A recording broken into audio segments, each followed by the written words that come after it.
Bon, les gars, deuxième podcast de 2026. Voilà, vous êtes très nombreux à venir gratter à ma porte, tel un chat en manque d'affection au milieu de la nuit, pour me dire quand est-ce que ça revient, moi, à tirer. Et bah, ça revient maintenant. Ça revient maintenant. Et je suis toujours avec le fringant Moss Myroom. Comment ça va, Moss? Eh ben, ça va très bien. Deuxième podcast, le premier podcast de l'année était extraordinaire. Je ne sais Ouais. pas si tout le monde est allé l'écouter, mais je vous invite à aller l'écouter parce que vraiment, on C'est vrai s'est que fait c'est vrai que c'est un plaisir. des tout meilleurs qu'on ait fait. Effectivement, encore merci à Charles Bossan qui était venu nous raconter les coulisses du métier de commissaire-priseur, parce que ça c'est quand même pas une expérience qu'on a tous les jours. Mais on a aujourd'hui un challenger très sérieux pour nous vendre. Ou plutôt nous vanter les mérites d'un hobby très intéressant qu'on va pouvoir connecter à plein de choses dont on a déjà parlé dans ce podcast. Bienvenue à toi Thibaut, est-ce que tu veux te présenter un petit peu? Bonjour, merci de votre accueil. C'était plus facile que j'aurais pensé d'être dans le podcast, pour être tout à fait honnête. Oui, le mec m'envoie un message, il me dit ouais attends je fais non, on va en parler. Est-ce que ça te dirait de venir? J'étais là, oui pourquoi pas. Voilà, et moi c'était chaud donc voilà, envoyez des messages dans les DM si vous êtes Elon Musk, Javier Milei ou Thibaut, vous pouvez venir nous parler de ce qui vous anime. Ah, Voilà. c'est ça, le dimanche j'écoute le dernier épisode du podcast, le lundi j'envoie un message, le jeudi je suis booké, tu vois, c'est Voilà, c'est ça, ouais, exactement. n'importe quoi. Ouais, très simple. Bah, non, mais le but du podcast, c'est aussi d'être un petit peu accessible, de pouvoir réagir beaucoup Ah plus bah là rapidement. Voilà, voilà. Donc, c'est là, très c'est du accessible. drive. Ouais, ouais, exactement. Bon, alors présente-toi un petit peu, mon brave Thibaut. Alors, bonjour, je m'appelle Thibaut, je suis reconstituteur historique. Alors c'est pas mon métier, c'est un passe-temps. Mais du coup, ouais, je fais ça depuis quelques années maintenant dans une association en France. Et enfin dans le Maine-et-Loire, pour être plus précis, l'Anjou, hein, si on parlait en ancienne France. Et la reconstruction historique, je sais pas si j'embraye sur la définition maintenant. Oui, explique aux gens, parce qu'il y en a peut-être qui verront pas exactement ce que c'est. Ouais, Ça n'est pas de la chirurgie faciale, je sais pas quoi. Non, la reconstruction historique, voilà. c'est faire revivre le patrimoine historique et les grandes batailles. Mais tu as expliqué ça mieux que moi, je Alors pense. c'est pas forcément de la bataille, c'est ça le truc. Oui, Il y a pas forcément. Ouais. le plus courant qu'on a de la reconstitution historique, c'est en effet les batailles napoléoniennes, ou même les batailles qu'on voit des Américains pendant la guerre de sécession. Mais c'est pas que ça. La reconstruction historique, sa définition la plus pure, ça serait en fait la mise en place physique de connaissances théoriques sur l'histoire. Donc ça brasse vraiment tout ce qui est possible et imaginable. Ça passe de l'aspect militaire en passant par la vie de tous les jours, l'artisanat ou même la compréhension des différents corps sociaux qu'ils pouvaient avoir à différentes époques. C'est très vaste. Il y a autant de reconstitutions qu'il y a d'associations, je pense. Et voilà, Ouais. c'est vraiment une démarche intellectuelle, mais qui demande une implication physique. Ok, bah voilà, c'est très intéressant. Du cerveau et des muscles, c'est un très bon résumé. Ça donne envie, en tout cas, moi j'ai plein de questions. J'ai plein de questions sur. Ah bah, Voilà, j'ai plein de voilà, réponses. ça tombe bien. J'espère que Moss aussi a plein de questions, sinon vraiment le podcast va être très asymétrique. Oui, non, non, Est-ce que tu non, as hypé? vraiment, je trouve ça intéressant et quelque part, ça complète un peu ce qu'on a dit dans le dernier podcast sur le côté un peu historique, les traditions françaises, tout ça, Tout à fait. mais avec un côté appliqué et assez fun, j'ai l'impression. Donc, je pense que ça va être un très très bon moment. Ouais, Et je suis si très c'est pas content, fun, Thibaut, que tu attention. viennes nous présenter ça. Ouais, franchement, des abonnés de qualité. Bon, j'attends toujours le SMS d'Elon Musk annoncé dans le dernier podcast, mais je sais que ça ne saurait tarder. Bah, ça peut être un épisode filler quelque part. On verra la suite. Partie seulement français. Voilà, c'est ça. Alors, tiens, d'ailleurs, des puissants de ce monde, est-ce que tu as vu, oui, non, tu l'as vu, parce que c'est toi qui me l'as signalé, Moss, que Milei, dans son discours à Davos, a cité Xénophon, déjà, donc la hype est présente chez toi, et il a cité surtout Thomas Sowell. Ouais. Je pense que c'est la consécration pour les éditions Carmin. Vous avez dû vendre des brouettes de bouquins, votre action a pris 500% depuis hier. Dis-nous tout. Alors, à ma connaissance, non. Ah, Je crois que les gens malheureusement. n'ont pas suivi le discours de Javier Milei en 4K Mondovision. Mais par contre, c'est vrai qu'il a effectivement cité à la fois Xénophon et il a fait pas mal de références à la culture grecque et chrétienne d'ailleurs. Ouais, tout à fait. C'était un peu les deux piliers sur lesquels il s'est appuyé. Et il s'est fait plaisir. Il a fait un paquet de citations sur tout ce qui touchait au libéralisme. Et Sowell était en très très bonne place Ouais. là-dedans. On a sorti Parce que c'était un peu, tu sais, tout le discours sur ce que j'avais dit sur ma propre chaîne, les bonnes idées qui tournent mal en fait. Tout à fait. Et en gros, il expliquait que bah, le socialisme, c'est une machine à pervertir des gens qui ont des bonnes intentions, à les embrigader dans un truc, et à la fin, ça fait des catastrophes, et tout le monde après se rejette la faute, ah ouais, mais c'était quand même une bonne idée, ah, comment ça a pu mal C'était tourner. pas le vrai Et communisme. Voilà, bon, on la connaît celle-ci. Hein. voilà, on connaît, mais en tout cas, c'est vrai que c'était un discours très intéressant. Au passage, Milei fait partie des rares personnes à avoir été à la fois en tant que chef d'État et aussi en tant qu'économiste. Oui. C'est-à-dire que le gars, il est arrivé avec un papier de recherche en économie sur comment l'interventionnisme économique peut endommager la croissance, etc. Un truc de chercheur avec 2-3 autres collègues, je crois. Mais si tu veux, ce qui est génial, c'est qu'en fait, Milei, ça s'est senti le côté économiste parce qu'il a été professeur à la fac en Argentine, etc. Donc on a senti ce côté-là. Et après, tu zappais sur Trump. Et alors vraiment, c'est comme quand tu passes de Carmin à la Giberne. C'est-à-dire que d'un coup, t'as débranché le cerveau et qu'en fait, t'as des gogoles qui sont là en train de dire He likes me very much. Tu vois, I want Greenland. Enfin, c'était quand même exceptionnel. Moi, vraiment, je trouve que le divertissement ricain est à son prime en ce moment. Alors, faudrait pas que ça dérape parce que ça peut être catastrophique. Mais c'est quand même très intéressant. Voilà. Donc si vous voulez avoir les mêmes références que le lourd Javier Milei, allez chez Carmin. Je pense que c'est la leçon à retenir de cette histoire finalement. Et si vous voulez des distractions aussi rigolotes que le plaisantin Donald Trump, eh ben, vous pouvez aller à la Giberne. Exactement. Venez à la Giberne. On rigole bien, mais il y a quand même un peu plus de fond que chez Trump et il y a quand même plus de style que chez Trump. C'est-à-dire qu'en fait, Trump c'est un peu le McDo de la politique. C'est agréable à manger, mais quand même tu fais l'indigestion assez vite. Ça tourne en rond quoi. Là j'ai écouté, vraiment il faisait aucun effort stylistique quoi. Vraiment c'était, si tu veux, les phrases étaient ponctuées de et comme tu dis, il m'aime beaucoup. Ah non mais c'est vraiment très important. Mais il m'aime beaucoup. Mais machin, ouais c'est des bons amis à moi. Il m'aime beaucoup. Et là non mais tu peux pas construire un discours comme ça en fait. En fait, il y a pas de notes si tu veux. C'est le mec qui raconte ce qui lui passe par la tête. Tu vois, c'est un flux de conscience mais à l'oral en fait. C'est une perf en fait. Quelque part c'est une perf littéraire. Tu vois. Je pense que James Joyce est en sueur devant l'aboutissement. Bon écoute, en tout cas. J'espère que ça va bien chez Carmin. À la Giberne, plein de belles choses. J'en profite pour dire dans le podcast qu'on a pérennisé notre partenariat avec Gibert à Paris. Donc voilà, vous avez désormais un point de vente permanent, sous réserve qu'ils aient du stock, mais permanent de la Giberne sur la capitale française. Donc voilà, passez vous faire plaisir. On compte sur vous. Merci à eux pour leur confiance. Et puis là-dessus, je pense qu'on peut y aller. Générique.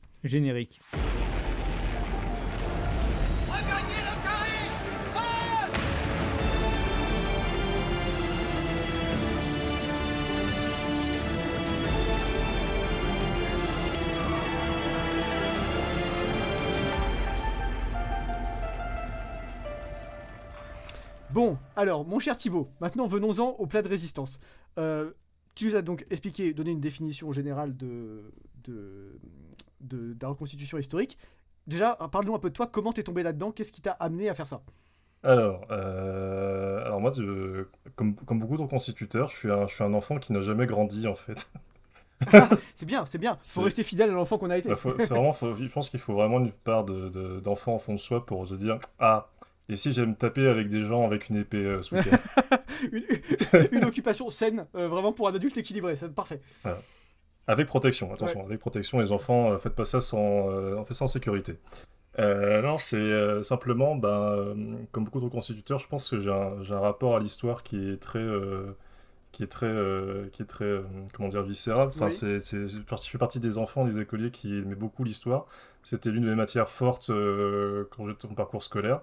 J'ai eu la chance d'avoir des professeurs qui étaient très amoureux de l'histoire. Je vais pas citer les noms, mais j'avais des bons professeurs d'histoire, ça c'est sûr.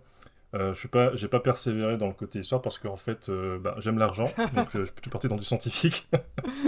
Mais le côté culturel et histoire a toujours été quelque chose qui me plaisait énormément. Et je crois que moi, à la base, je viens pas de France métropolitaine, je viens des Dom-Tom.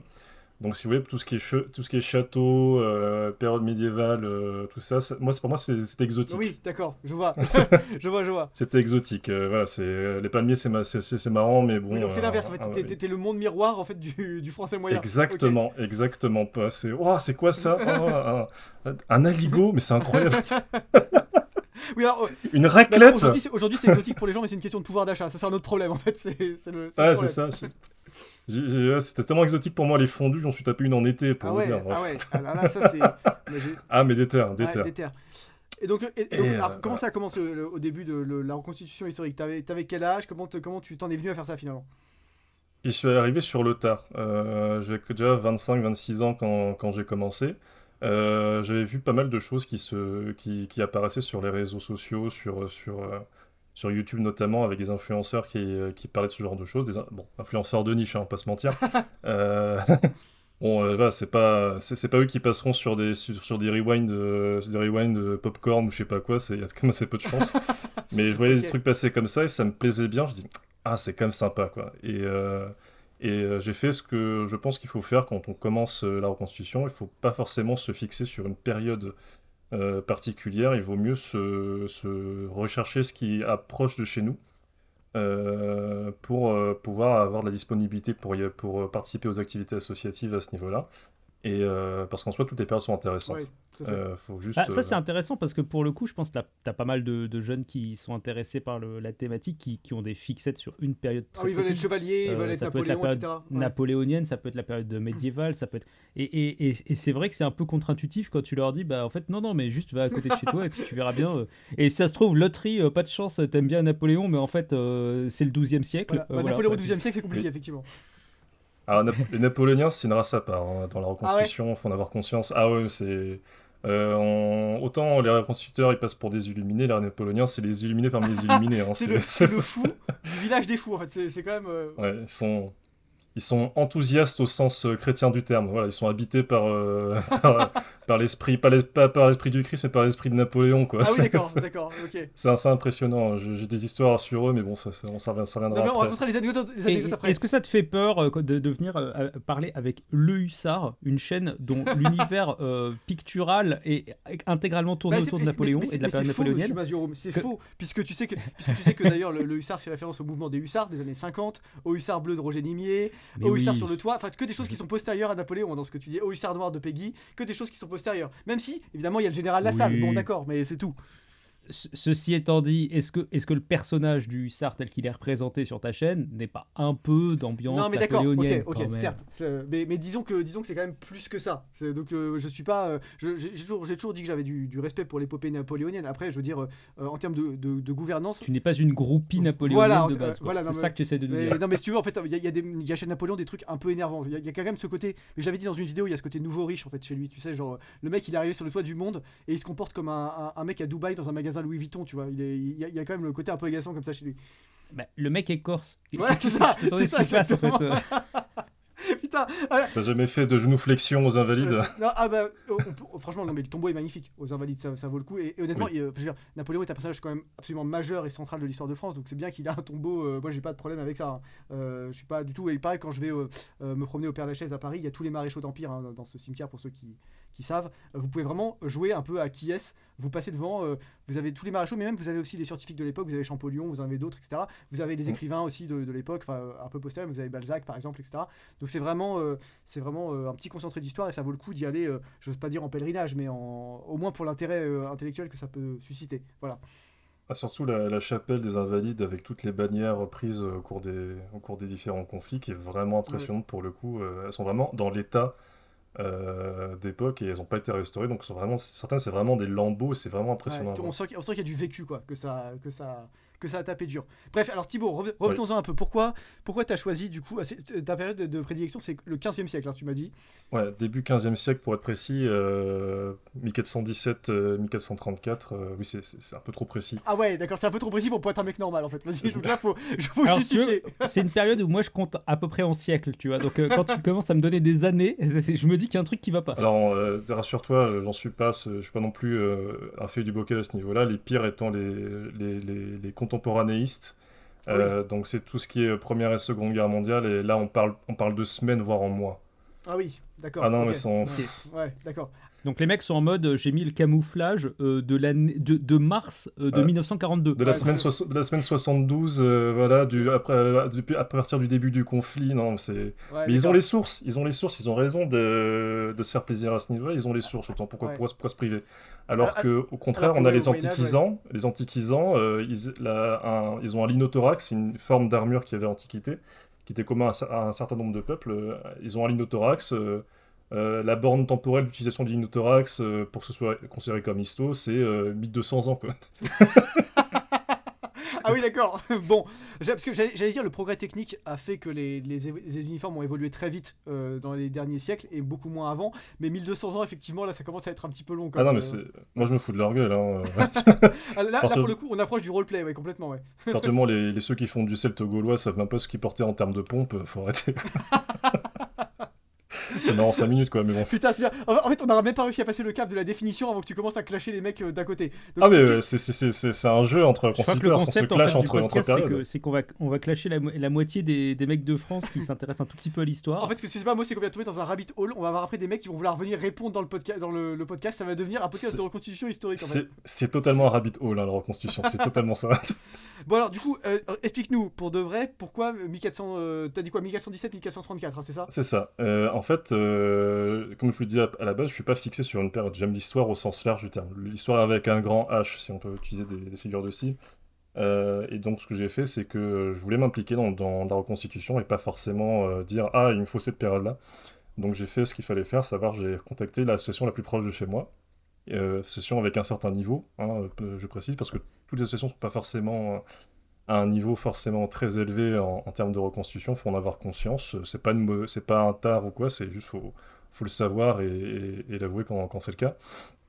Donc, j'ai rejoint une compagnie de reconstitution très sérieuse qui était dans mon secteur près d'Angers. Et donc je les ai rejoints. Et leur période de travail, c'est justement le 15e siècle. Ils sont plutôt spécialisés sur le début du 15e siècle, quand je les ai rejoints. Et ils font de temps en temps aussi de la fin du 15e siècle, parce qu'on considère ces deux périodes différentes, parce qu'il y a des évolutions entre le début et la fin de la période, et donc on considère qu'il faut vraiment séparer. Il y a des choses qui sont communes, plein de choses qui ne le sont pas, et par Ah souci oui. de fidélité historique, on fait vraiment un distinguo. Et donc je me suis calé avec ça, et ça fait quelques années maintenant que je suis à fond. À force de travailler sur une période, on finit par l'aimer peut-être plus que les autres, hein, c'est totalement normal. C'est comme quand je sais pas, un historien travaille sur un sujet de thèse, même si le sujet lui parlait pas à la base, à force de le potasser, il va finir par avoir un affect par rapport à ça. Donc, t'es Donc, devenu un nerd du 15e siècle, en fait, c'est ça que t'es en train de me Ouais, dire. ouais.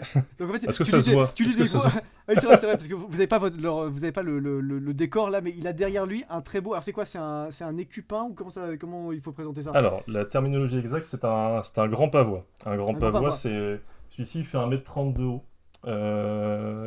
Je l'ai pas moi-même. Magnifique. Il est magnifique. Toutes mes félicitations. Voilà, un artiste. Je l'ai pas moi-même pour le coup, et c'était mon premier gros projet de reconstitution, à savoir avoir un pavois cohérent début 15 pour la reconstitution, avec une vraie recherche, une compréhension sur l'iconographie des pavois au 15e siècle, donc ça a demandé beaucoup de travail.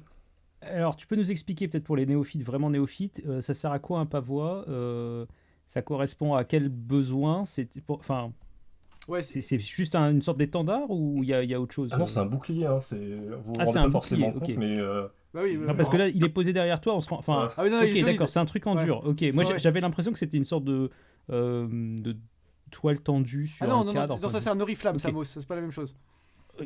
Excuse-moi, Voilà. alors pour le coup, là vraiment, sur la partie médiévale, moi j'assume que je suis totalement un néophyte. c'est Alors, pas il grave, faut- personne n'est parfait. Ouais. Non, il faut peut-être cadrer un peu. 1417-1434, on est dans la dernière partie de la guerre de 100 ans. C'est le moment où les Français perdent puis regagnent la guerre. En fait, voilà, ça va continuer jusqu'en C'est ça. 1453, mais voilà, on est vraiment On dans est le dans- cœur de la dernière partie de la guerre de 100 ans, quoi. C'est ça, on a la dernière grande phase où on refout des branlées aux Anglais, Ouais. et ça fait plaisir, évidemment. Ouais. Et pourquoi tu as choisi ces dates-là alors du coup le 17 il sort d'où? C'est pas moi qui choisis, c'est les bandes temporelles de l'association. L'association, Bon, en fait, pourquoi 17? il y a quelques années avant que j'y entre, en fait, s'était fixé sur un projet associatif un peu plus précis que simplement début 15e, parce qu'ils voulaient faire la 15e période johannique, et ils ont gardé en fait en Anjou ce qui se faisait à cette époque-là, et ça correspondait au règne de Louis III d'Anjou, duc d'Anjou entre 1417 et 1434, d'où les bandes ok. temporelles. Donc on D'accord. dit début 15e, mais si on veut être précis, on dirait plutôt qu'on paraîtrait sur la période de Louis III d'Anjou, donc 417-434, 1434. Ouais, ok, d'accord, je vois. Waouh, ok, d'accord, ça explique tout parce qu'effectivement, pour ceux qui savent pas, en 1400, je dis pas de bêtises, c'est 1415, il y a la grande défaite française d'Azincourt. Azincourt. Ouais, et en 1453, il y a la grande victoire française qui met fin à la guerre de 100 ans, qui est Castillon. Et donc en fait, on aurait pu dire que c'était des bornes temporelles un peu plus évidentes, mais non, il y a vraiment un ancrage historique local fort qui fait que ça se justifie de prendre des bornes très précises comme ça, quoi. Tout à fait. On a des grosses. La 1415, c'était vraiment c'était C'était la Hesse, La pour Hesse. parler comme les jeunes. Vraiment, on avait... Est-ce que ce terme est historique? Moi, je ça dépend de la zone géographique. Et puis ça dépend Ça du, dé- comment dire, de l'époque aussi, parce que si c'est du très très contemporain, là tu peux peut-être avoir Ah, quelque c'est très chose. contemporain, ouais. Mais en tout cas, oui, c'est la période où on recommençait à gagner, mais en 1415, Azincourt, c'était vraiment... On l'emmenait pas large, hein, c'était Ouais. vraiment... Je crois qu'en plus, les Anglais ont vraiment fait signer des traités très déshonorants pour les Français, c'était Ouais, tout à vraiment... fait. Oui, oui, rien n'allait. en 1420, la France avait virtuellement perdu la guerre de Cent Ans. Et, Qu'est- elle a survécu que par un concours de circonstances dont Jeanne d'Arc fait partie finalement. C'est ça. J'aurais même pu dire, juridiquement parlant, il y a eu une Ouais, période à partir de 1420 où le roi d'Angleterre, c'était le roi de France, ouais. officiellement. Juridiquement parlant, exactement. Ça n'a pas duré Mm. très longtemps, mais ouais, ouais, ouais. Donc c'était. Par le traité de Troyes, si je dis pas de bêtises. Ouais, tout à fait. Bon, après, le roi de France était fou. C'est-à-dire qu'en fait, il y a trois très très mauvais dirigeants dans l'histoire de France: Emmanuel Macron, Louis XV et Charles VI, qui était le roi à cette époque-là. Il était Charles littéralement VI le taré. fou. Ouais, Charles VI le fou, voilà. Donc c'était. Ouais. Alors, Mos, qui est le rationnel, le scientifique, le cartésien de la bande, est complètement paumé. Il me regarde avec des yeux, là, il est perdu. Pose des Ah non, questions. mais, Pose des non, mais questions, j'apprends Mos. des trucs parce que honnêtement, c'est une période que je connais vraiment pas très bien en dehors des très grands archétypes. Ouais, De bien sûr. oui, là, il y a eu la guerre de Cent Ans, il y a eu Jeanne d'Arc, il y a eu les croisades. À part ces espèces de gros trucs, pour moi, c'est un peu. Enfin, les micro-détails de chacun des règnes, j'avoue que je les connais pas. Donc, Ouais, c'est ça, mais je pense qu'il y a. j'apprends plein de trucs. C'est C'est c'est super. justement l'intérêt de la reconstitution historique, non? Peut-être, Thibaut, de se plonger vraiment dans une époque et d'en voir les petites aspérités qui échappent au premier regard. Ah oui, il faut se plonger. C'est peut-être un peu prétentieux de ma part, mais il y a même plein de trucs qu'on se rend compte sur une période qu'un historien qui travaille sur une thèse de la période donnée ne saisit pas forcément. Parce que eux, dans une thèse maintenant, ça va être au courant, mais les temps de thèse pour les universitaires en études d'histoire ont été raccourcis. Du Tout coup, à ils ont fait. beaucoup moins de temps pour la traiter, et donc ils doivent faire des sujets de thèse vraiment très précis qui prennent moins de temps, et voilà. Et alors que nous, on passe des années à bosser la même période tout le temps et on lit plein de mondes différents et du coup on a une approche beaucoup plus globale de la période sur plein d'aspects différents. Ouais. Et c'est très intéressant. Et je tiens juste à dire aussi Je qu'on n'a pense pas qu'il y a attendu aussi Jeanne un d'Arc côté pour commencer à pratique. gagner des batailles à la guerre de Cent Ans parce que bien avant que la pucelle n'arrive, on remettait des branlées aux Anglais voilà, à partir de 1421. Ouais, tout à fait. Il y a peut-être un côté pratique aussi, en fait, enfin, ça a l'air de rien, mais le gars qui fait sa thèse, il est enfermé dans un petit bureau dans une fac, il se rend pas forcément compte du poids des armes, de la difficulté de déplacer des troupes d'un endroit à un autre, et peut-être que justement le côté un peu, où vous revenez un peu à la base de c'était quoi la vie à cette époque-là, vous permet de vous rendre compte mieux de certains des problèmes concrets qu'il y a pu y avoir, et de pourquoi peut-être certains types d'armes ont pu handicaper une armée contre une autre. Enfin, est-ce qu'il y a une sorte d'interaction directe du coup avec des gens du milieu historique? Je présume que oui, mais il y a des historiens qui se pointent à l'assaut du coin pour dire au fait les gars, je fais une thèse sur le sujet, est-ce que vous pourriez m'aider à me rendre compte un peu des problèmes qu'il y avait? Enfin, Ouais, comment Ah ça se non, passe, ouais. ils se pointent pas, c'est ça le truc, c'est que jusque dans les années 2000, en fait, les historiens, ils n'étaient pas sur le terrain. À part les archéologues qui avaient les restes physiques, les historiens ne faisaient pas de reconstitution. La reconstitution, c'était déjà dans les années 2000 du témoignage que des anciens de mon association qui m'en ont fait. Les années 2000, c'est vraiment les balbutiements. On était loin du niveau qu'il y a actuellement, en tout cas en France, même en Europe de manière générale. Et le milieu universitaire et les milieux de la reconstitution, c'est vraiment deux mondes distincts. Et en fait, au fur et à mesure du temps, les deux mondes se sont rejoints pour des questions évidentes d'intérêt de part et d'autre. Aujourd'hui, on a de plus en plus d'historiens, je pourrais en citer énormément, que je connais, qui font de la reconstitution en plus de leurs études historiques. d'accord. Et j'ai déjà eu l'occasion, en effet, de parler avec des historiens par-ci par-là à différentes occasions. Et j'ai même déjà demandé conseil à un historien que je connais via justement ces biais-là, de m'aider à me donner son avis sur des projets armure que j'ai en ce moment. Et donc ça permet d'avoir une certaine légitimité à la fois dans ma démarche et aussi être rassuré sur le fait qu'on ne fait pas fausse route. Voilà. Et en plus, c'est Ouais, un c'est super historien qui est intéressant. spécialisé sur les armures, donc forcément, c'est vraiment son truc, quoi. Mais alors du coup, concrètement, qu'est-ce que vous faites parce que là, tu vois, tu nous as dit que tu avais peint un pavois, tu nous as dit que vous pouvez faire toutes sortes de reconstitutions, que tu échanges avec des historiens et tout, mais est-ce qu'à un moment donné, vous vous castagnez quand même pour la gloire de la recherche historique, tu vois? Est-ce qu'à un moment donné, il y a des coups d'épée dans le sens de la hauteur? C'est ça que les gens veulent savoir, tu vois. Moi je suis un samouraï, hein, moi j'y vais. Hein. Moi, est-ce que tu vas à Colmar pour qu'on te casse les jambes? Ou pas à Colmar parce que on en joue, mais est-ce que tu vas à Nantes pour qu'on te casse les jambes? Alors on m'a cassé les jambes, mais c'est pas à Colmar. Mais oui, si. Alors, là, je tiens quand même à préciser que y a pas pour ceux qui nous écoutent, qui sont pas forcément des combattants dans l'âme, il n'y a pas besoin de vouloir la castagne pour faire. Tous les gens qui nous historique. écoutent sont des combattants dans l'âme, donc tu peux passer où de Oui, cette, tu peux y aller mais franco. si- hein, si il y a- vous- les si mecs vous veulent se avez- taper. Mais si vous aviez un pied beau ou une infirmité quelconque, vous n'êtes pas obligé d'aller vous battre. Voilà. Vous pouvez faire de l'artisanat, c'est très bien aussi. Et En même temps, c'est très tu, vaste. tu vas pas Mais- tisser des paniers pendant que les mecs mettent des coups d'épée dans le Ouais. sens de la hauteur, si tu veux. C'est fatigant ça. comme. Mais on va pas se mentir, dans la question historique, le main event, le showtime, c'est la baston. Avec la grosse baston, C'est ouais, la- c'est ça qu'on veut. C'est là-dessus que beaucoup d'organisateurs embauchent pour des événements. Généralement, que si tu proposes pas quand même un peu de baston, ouais, ça te ferme quand même certains événements. On va Ouais. pas se mentir. Genre par exemple, moi ça fait quelques années que je fais Tifauge. Et Tifauge étant réputé un champ de bataille assez rude niveau physique. J'ai fait. Est-ce que tu peux cadrer un peu Tifauge, enfin, historiquement, qu'est-ce que c'était la bataille de Tifauge, tout ça, pour que les gens Alors, voient le truc? Parce que Tifauge, mais moi, j'ai pas la référence. Tifauge, c'est une localité en fait en Vendée, en Nord-Vendée. Il n'y a pas vraiment eu de bataille à proprement parler recensée par rapport à cette forteresse, mais c'est une forteresse qui est à la fois relativement bien conservée, il y a encore de très beaux remparts, même s'il manque de grand chose par-ci par-là. C'est une très belle forteresse si vous voulez y aller. Et le département de la Vendée, depuis quelques années maintenant, organise ce qu'on appelle des médiévales à Tifauge. Et le but, c'est faire de la reconstitution avec un très grand accès public où en fait on simule un contexte de siège de la forteresse. Ok. Et en soi, il n'y a pas vraiment de bataille de Tifauge qui a été recensée au XVe siècle, mais on essaie d'utiliser le lieu pour simuler cette émulation qu'il pouvait avoir lors d'un siège. Et chaque année, on a un scénario qui est un peu différent, avec toujours en point d'orgue en fait la thématique du siège. Donc c'est des très grands, c'est vrai que c'est l'événement de reconstitution 14-15e le plus grand de France à l'heure actuelle, l'un des plus grands d'Europe, derrière un qui s'appelle en Tchéquie, je ne sais plus le nom, imprononçable, D'accord, et mais attends, Tewkesbury en attends. Angleterre.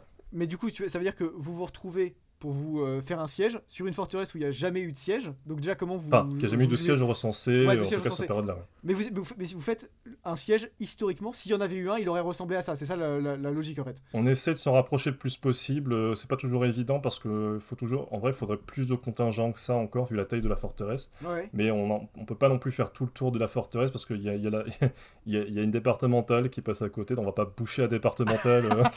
Tu Putain, vois, c'est des mais visiteurs. T'as le mais facteur qui veut passer là, et hop, c'est il y a des ça. chevaliers au milieu de la rue. Mais théoriquement, il faudrait faire vraiment le siège de tout le tour de la forteresse. Et on manque de monde et voilà, on va pas boucher la chaussée pour ça, quoi. Mais vous êtes combien quand vous faites ce genre de reconstitution? J'imagine qu'en plus, c'est deux équipes, puisqu'il y a les défenseurs ouais. et les assaillants. Il y a Donc ceux vous dans la êtes combien? forteresse et ceux à l'extérieur de la forteresse. D'ailleurs, pas forcément confortable d'être à l'extérieur de la forteresse. Il fait un peu humide près du ruisseau. Voilà. Ouais. Mais sinon, on est plusieurs centaines. Je crois que sur un champ de bataille, on est sur 2 camps à 150 personnes chacun à peu près. Ah oui, donc dans la forteresse, il y a 150 personnes. Ouais, enfin, Ouais. combattants. Oui, bien sûr, ouais. D'un côté et 150 de l'autre. Ça fait Ouais. 300 généralement à peu près, de part et d'autre. Plus les membres de l'association qui sont non combattants, qui sont auxiliaires sur les camps. Je dis auxiliaire de façon non péjorative, c'est auxiliaire en mode ils s'occupent de tâches qu'on peut pas faire quand on se bat. Ouais.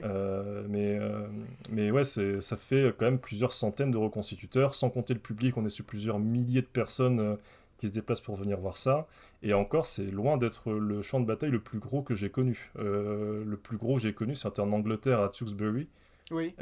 Qui là pour le coup une vraie reconstitution d'une vraie bataille historique en terrain ouvert qui a eu lieu pendant la guerre des Deux Roses à la fin du XVe siècle. Ouais, c'est un peu plus tard que ta période, mais C'est plus pas tard, très mais loin. je l'ai fait aussi. Et Ouais. moi j'y étais à l'époque de la reprise post-Covid.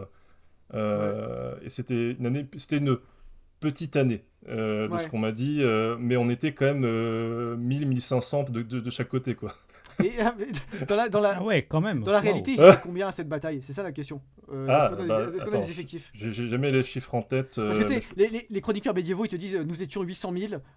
En face, ils étaient 50 millions, nous avons perdu. Tu vois, bon, les chiffres, c'est qu'ils étaient 22 contre Ah non, non, 34. ceci est très documenté pour le coup parce qu'on a vraiment le déroulement quasiment heure par heure de cette bataille, D'accord. justement, parce elle clôt la première phase de la guerre des Deux Roses. D'accord. Voilà, historiquement, de chaque côté, on était entre 5 et 6 000 hommes. D'accord. Donc, Tout. à 1500, vous êtes déjà vraiment en effectif réduit, effectivement. Ouais, et de ce qu'on m'a dit, il y a des années où c'était quasiment 3000 de chaque côté, quoi. Ça, C'est c'est impressionnant. n'importe quoi, il y avait toute l'Europe qui venait sur ce champ de bataille. Putain, Mais oui, d'accord. c'est vraiment flippant, on se rend pas compte, mais je savais que ma vie n'était pas en danger, hein, parce que les armes Ouais. sont émoussées, on a des réduits de sécurité, mais vraiment c'est flippant, quand la première fois que tu fais ce genre de bataille, j'avais l'impression j'allais crever, quoi. Ouais, mais parce qu'en fait, ce que les gens, tu vas peut-être me dire si je me trompe, mais ce que les gens n'ont pas l'air de mesurer sur les batailles médiévales, c'est à quel point c'est de l'horreur en slow motion. C'est-à-dire que les mecs te courent dessus, tu sais, ça va à 10-15 km/h, tu vois les voix qui hurlent dans tous les sens, toi tes potes ils hurlent aussi, genre en fait t'as une espèce de... T'es engoncé dans ton truc en métal, là en fait tu te dis que si tu tombes ça va être compliqué de se relever, tu vois, et en fait c'est vraiment, c'est un film d'horreur en très très slow motion, mais par contre tu sais qu'il y aura pas de... C'est un plan séquence, tu vois, il y a pas de moment où tu vas pouvoir t'échapper, ou voilà, il va falloir rentrer dans l'art. Et ça, c'est l'expérience qu'on voit pas dans les films de fantasy ou les longs métrages Netflix. Est-ce que tu confirmes ça? Alors je veux bien démystifier comme certains trucs, D'accord, vas-y. Ah. par rapport à l'image qu'on a des batailles médiévales, et même batailles historiques de manière générale. Au Moyen-Âge, on se bat pas comme des gros bourrins, on bourrine, mais en fait c'est organisé. On n'est pas, c'est pas un ordre dispersé en mode escarmouche et on se fonce dans le lard Alors, en sprintant. on parlait d'Azincourt tout à l'heure. Azincourt, c'est précisément une défaite française parce que les Français ont foncé comme des gogoles Oui, mais à cheval. au lieu d'avoir de la stratégie, tu vois. Non, mais s'ils avaient arrêté d'être des gogoles, peut-être que ça aurait pas été une défaite, ou en tout cas pas une défaite aussi violente. Parce qu'ils avaient l'avantage numérique et l'avantage du terrain quand même. Mais Azincourt, c'est juste l'ego des nobles, hein. Ouais, c'est ça. Il y avait un plan de bataille à la base, Ouais. hein, qui avait été mis en Oui, c'est place. ça. C'est juste, il y a Ouais. deux trois connards, ils voulaient toute la gloire avant les autres, c'est tout, hein. Ouais, exactement. Quand je dis qu'ils avaient l'avantage du terrain, je veux dire ils étaient en France, quoi. C'est ça, parce que les Anglais étaient bien retranchés et tout, mais quand même, c'est voilà.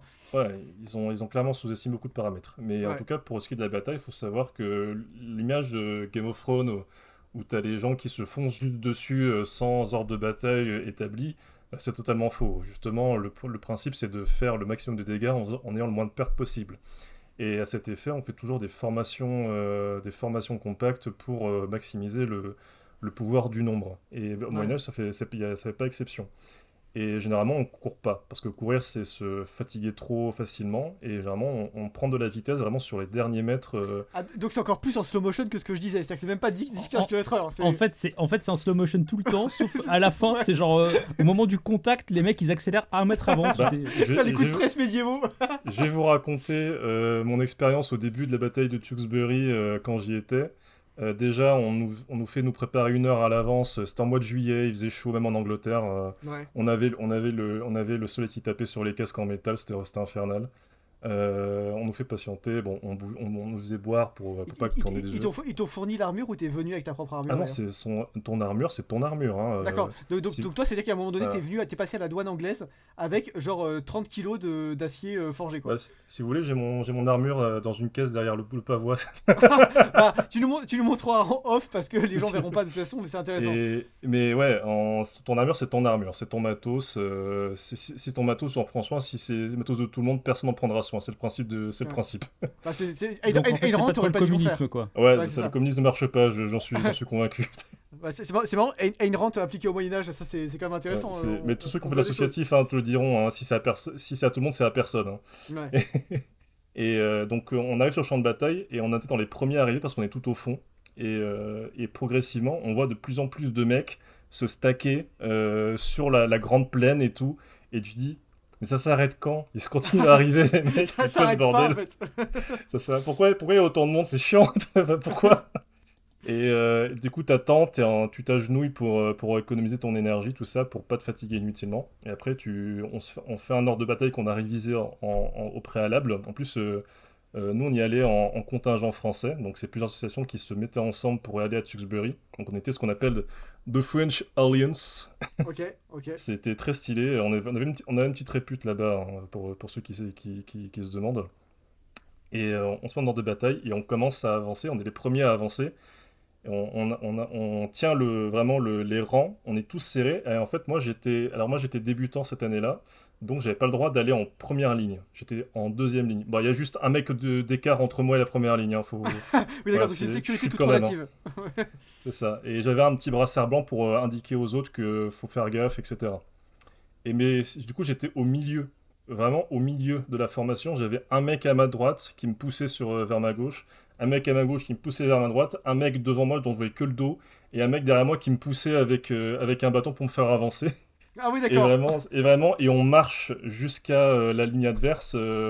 Et du coup, tu sais que t'es dans la bataille et tu fais, ok, même si je voulais, je ne pourrais pas m'échapper. Ouais. Je ne peux C'est pas trop tard pour m'échapper. dire non. C'est trop tard pour dire non. Là, t'es C'est trop embrigadé tard là. pour dire non, c'est trop tard. Et du coup, dans ma tête, je me dis, si les armes s'il y a un accident, je peux mourir. Tu vois, c'est un peu flippant. Ouais. Et t'arrives, et tu vois les mecs en face qui se rapprochent en marchant. Donc vraiment, il y a ce côté de tension où ça se rapproche progressivement. Et genre, sur les 2-3 derniers mètres, t'as ton capitaine qui dit charger. Euh, et, euh, et là, sur les mètres, t'as tout le monde qui fait un sprint. Et là, zbra. Et là, t'as Le truc juste de 90 Golemont. mecs qui s'écrasent les uns contre les autres. Il y a même des années qu'on m'a raconté où en fait, il y avait tellement de pression en mode mêlée de rugby que t'avais les mecs de la première ligne dont les pieds touchaient pas le sol. Ah ouais, ah, carrément. C'était n'importe quoi. Mais Limite, attends, vous mais, mettez- mais comme c'est une reconstitution historique, on sait déjà ce qui va se passer. Il y a déjà un camp qui sait qui va gagner, entre guillemets, un camp qui sait qui va perdre. Oui, C'est tout déjà à écrit. fait. Donc en gros, ça sert à rien de trop résister. Enfin, jusqu'à quelle mesure ils se tapent En dessus fait, ou ils les se tapent mecs, dessus. ils arrivent, ils savent déjà qu'ils vont se faire bolos. Ouais, c'est ça. Mais Du coup, ils veulent se venger, ils veulent soulever les mecs d'en face un peu, tu vois. justement, j'ai expérimenté les deux possibilités. La possibilité où le scénario est déjà prévu à l'avance et le scénario où justement il y a un côté décisif qui peut se jouer. D'accord. Et je recommande pas la deuxième option parce qu'en fait, t'as des mecs trop chauds qui veulent à tout prix gagner et c'est comme ça que les accidents se produisent. Ouais. Les- Ah, les- parce qu'il y a eu des accidents, quand même. il y a une année où, à Tifo, je peux le dire parce que ça fait quand même quelques années, puis ça a été réglé depuis, mais il y a eu une année où c'est les accidents, c'était n'importe quoi. On a eu 11 mecs qui ont des accidents juste le samedi. Ah Il devait y avoir des oui. combats le samedi et le dimanche. Je crois qu'il y a quelqu'un, il s'est pris un coup de gantelet en pleine face. Alors que c'était un casque ouvert, hein, c'était un casque Ouais. sans visière, c'est ce qu'on appelle un chapelle de fer, c'est une soupir sur la tronche. Et t'as le visage qui est découvert, quelqu'un qui s'est pris un coup de gantelet, je crois qu'il y a une cécité temporaire à cause du choc. Ah oui. Donc Ah non, mais c'est pas un petit choc. Ouais. Tifo, je n'usurpe pas sa réputation de champ de bataille rude. Ouais. Ah ouais. Ouais, là effectivement, putain, c'est vénère, Il ouais. y a, il y a eu, je le dis pour pondérer, il y a eu des gros changements par rapport à ça pour éviter ce genre de conneries. Et depuis, ça va beaucoup mieux et j'en remercie les organisateurs si jamais ils écoutent. Oui, oui, de toute façon, le but c'est quand même pas de dégoûter les gens, non, parce que Ouais. mais c'est intéressant, mais il faut bien se rendre compte effectivement de l'aspect physique et tout. Et ça dure combien de temps, par exemple, la bataille anglaise à laquelle tu as participé, là, combien de temps ça a duré en tout? Tewksbury, ça dure 1 heure ou 2 si tu fais que la bataille simple. Ouais. Parce que oui, il y a des DLC. Il y a la poursuite des fuyards, il y a des trucs comme Oui, ça après. Ah, c'est oui, vrai? c'est vrai. En fait, c'est optionnel. On ne demande pas aux gens de tous le faire, mais en gros, comme on a les sources et tout, on sait que dans la bataille historique, il y a la reine Marguerite d'Anjou. Oui, parce que Ouais, la noblesse anglaise ont des Français. ouais, tout à Donc fait. Marguerite d'Anjou, qui était justement la fille du duc d'Anjou à l'époque, qui était la reine mère, enfin la mère de l'héritier légitime du camp Lancaster. Et après la débandade de la bataille principale, s'était réfugiée à l'abbaye de Tewkesbury. Et il y a eu justement une escarmouche qui s'est poursuivie jusque là-bas dans les faits. Et justement, pour ceux qui veulent, à Tewkesbury, ils peuvent continuer la bataille en faisant l'escarmouche. Et bon. Putain, c'est vraiment peut-être- des DLC quoi, c'est vraiment, t'ajoutes ouais. des missions en plus à la fin du jeu, pour si Alors, tu veux moi, je l'ai en pas mettre fait. plus. Je l'ai pas fait parce que j'étais complètement claqué à la fin de la bataille Ouais. principale. Bah, tu Ce qu'il m'étonnes, faut en fait, savoir, c'est. 2 heures c'est comme un match de foot, en fait, t'es debout pendant 2 heures Ouais, à c'est long, piétiner, hein. enfin, Ouais. les gens, si vous vous rendez pas compte, imaginez un match de foot en ayant une armure de 20 ou 30 kilos sur vous en plus, quoi. Et surtout, chaque impact avec une unité en face, c'est extrêmement énergivore, hein. Ouais, J'étais déjà très essoufflé à la première impact et je demande, on a combien encore comme ça? Bon, une petite dizaine. Putain. ouais. Bah ouais, ouais, c'est ça, ouais. Et en Non, mais plus, c'est très dur, ouais. comme on y va en tant que Français, on nous fait incarner ce qu'on appelle la garde française de Marguerite d'Anjou, qui existait vraiment. Ouais. On sait que cette unité-là particulièrement a été la dernière à tomber. Ah oui, d'accord. Donc en fait, quand vous y allez en tant que Français, préparez-vous, parce que vous allez vous taper la bataille du début à la fin. Il n'y a pas au milieu de la Ouais. bataille, votre unité elle se couche. Non, vous tapez C'est la vraiment du début à la director's fin, cut. quoi. Il y a tout le film, quoi. C'est ok, d'accord. D'accord. Tu te tapes tout. Et quand tu dis que t'es vraiment le dernier à tomber, c'est genre la dernière charge, elle est sur ta gueule, hein. Mais alors, concrètement, comment ça se passe? Et en termes de logistique, ça doit être super dur quand même de gérer ça. Ça veut dire que tu as des mecs qui. Enfin, tu dois planifier que les gens vont manger avant l'événement. Faut gérer le fait que tu vas avoir des gens qui vont arriver à des heures un peu différentes. Tu dois te coucher, je présume. Hein, peut-être tu t'arrives la veille. Enfin, comment cette partie-là, elle est gérée dans ce genre d'événement? Parce que c'est énorme en fait, 2000 Oui. personnes ou 3000 personnes au même endroit. Alors, je suis pas dans l'organisation de Tewkesbury, donc je pourrais pas dire, mais après, je peux vous expliquer comment ça se passe pour un week-end de reconstitution classique. Généralement, ce qui se passe, souvent c'est sur 2 jours, c'est un samedi, dimanche. Et nous, ce qu'on fait, c'est qu'on a notre matériel associatif, on gère nous-mêmes notre menu pour le manger, tout ça.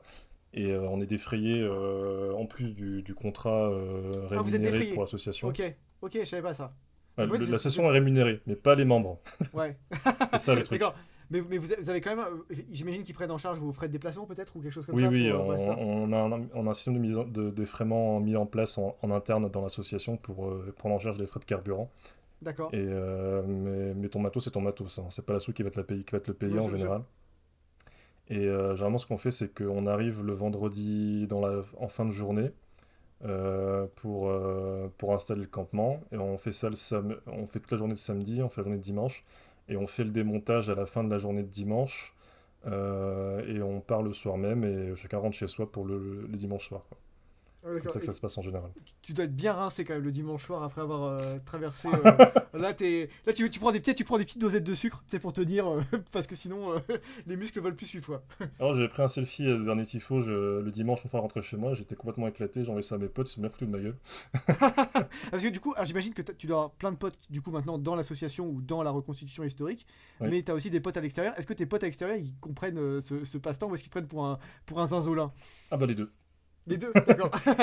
Ils comprennent parce que je leur explique, ils trouvent ça Ouais. cool et ils sont contents pour moi parce que j'aime ça. Après oui, c'est pas un truc qu'ils feraient forcément eux, faut quand même un certain engagement mental et physique pour ce C'est genre un de degré choses. d'autisme, oui, tout à fait, oui. C'est oui, ce Et, qu'on appelle les histo-nerds. oui, non, mais c'est ça, non, en vrai, je trouve ça super intéressant. Et qu'est-ce que je veux dire, du coup, tu as dû te faire aussi plein de potes parce que ça va être quand même aussi un aspect très social, j'imagine, dans la reconstitution. C'est-à-dire qu'on est une bande de potes, on est une association, on se retrouve. Enfin, comment ça fonctionne de ce point de vue-là? Ah bah, l'aspect humain est très, très, très important dans mon asso. On considère vraiment qu'on.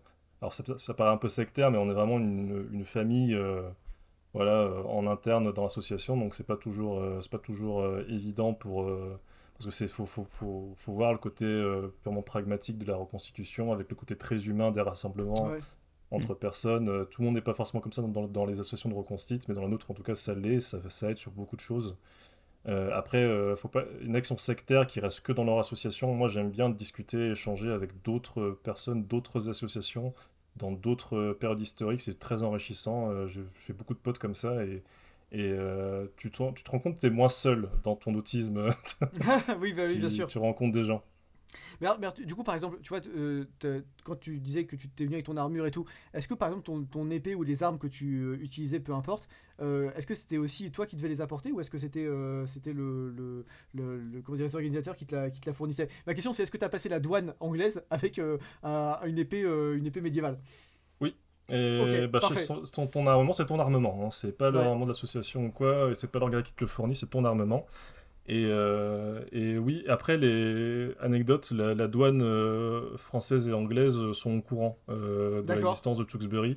Ils savent qu'il y a une bande de tarés qui passera la Manche à peu près au mois de juillet. Et du coup, à chaque fois, à l'aller, ils disent ah, ouais, on va à Tewkesbury. Ah, Tewkesbury, ah, ok, bah, vas-y, passez. Ouais. On a déclaré? On a déclaré. Ah, allez-y. Et D'accord. quand on revient, il fait vous n'avez toujours pas gagné cette année? Non. Bah oui. Le cheat code absolu, si vous voulez faire une petite attaque terroriste dans un avion, bah, vous savez quoi Putain, faire. l'horreur. Il suffit de dire que vous venez faire une reconstitution, voilà. Non, mais ça donnera pas d'une petite fouille du véhicule si jamais ils ont envie de regarder, mais oui, c'est... Mais du coup, ça veut dire que par exemple, ceux qui font de la reconstitution historique sur des époques où il y a des armes à feu, ils se promènent avec des gros fusils à verrou et des Ah ouais, ça, mitrailleuses c'est une bonne Thompson. question. Mais il y a des armes à feu au 15e siècle. Oui, non, mais ces armes à feu, Oui, si tu mais- veux, elles sont limite aussi dangereuses pour ceux qui les utilisent que pour. Voilà. Oui, En fait, c'est totalement. ça dépend à quelle époque. Parce que Castillon, par exemple, c'est une victoire française grâce à l'artillerie. Mais globalement, c'est quand même pas ouf l'artillerie à cette époque-là. Alors que les armes automatiques ou même les gros fusils Lebel de la Première Guerre mondiale, c'est pas la même chose, quoi. Non, c'est sûr. Après, les reconstituteurs contemporanéistes, Première, Seconde Guerre mondiale, ils ont des permis d'armes, hein, pour le coup. D'accord. Puis tu as aussi toute une catégorie particulière des reconstituteurs qu'on appelle les véhiculistes, qui se chargent. J'ai un pote justement qui est dans une asso de véhiculistes qui vraiment ont vraiment des modèles de véhicules et de chars et de jeeps Seconde Guerre mondiale qui ont été rénovés pour qu'elles soient fonctionnelles et tout. Attends, te dire- donc ça veut dire qu'il y a des mecs, ils vont à la préfecture, ils disent bonjour, je voudrais une carte grise pour mon char d'assaut Leclerc. D'accord, ok, d'accord, très bien. Non, mais c'est juste pour J'avais information. vu un documentaire sur un gars qui collectionnait des chars de la Seconde Guerre mondiale et le mec, si tu veux, il doit avoir 3 granges remplies de trucs qui C'est génial. vont depuis des...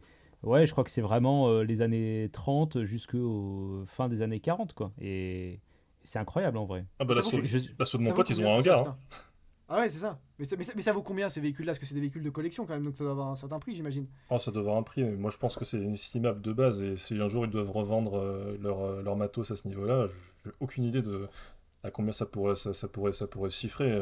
Mais je sais qu'ils s'amusent bien en tout cas, parce que je crois ils avaient un espèce de mini-char pseudo-télécommandé, mais tu sais, c'est les débuts des trucs télécommandés de la Seconde Guerre mondiale, il y a juste D'accord. télécommandé mais avec un gros câble derrière, quoi. Oui, d'accord, je vois.